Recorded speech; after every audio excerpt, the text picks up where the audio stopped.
అందరికీ నమస్కారం. ముందుగా అందరికీ స్కంద షష్ఠి శుభాకాంక్షలండి. ఈరోజు సుబ్రహ్మణ్యేశ్వర స్వామి వారి మూలమంత్రం గురించి తెలుసుకుందాం. ఈరోజు మూలమంత్రం జపించటం వల్ల అంతా శుభం జరుగుతుందని చెప్తారు. సుబ్రహ్మణ్యేశ్వర స్వామి వారి మూలమంత్రం: ఔదార్యశీల ఔమేయ ఔగ్ర ఔన్నత్యదాయకః ఔదార్య ఔషధకర ఔషధం చౌషధకరః. ఓం సౌం శరవణభవ.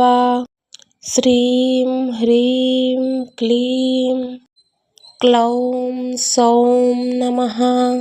ఈ సుబ్రహ్మణ్యేశ్వర స్వామి మూలమంత్రము ఈరోజు స్కంద షష్ఠి కాబట్టి అందరూ ఒక 21 సార్లు జపించి ఆ సుబ్రహ్మణ్యేశ్వర స్వామి వారి కృపా కటాక్షాలను పొందగలరని ఆశిస్తున్నాము.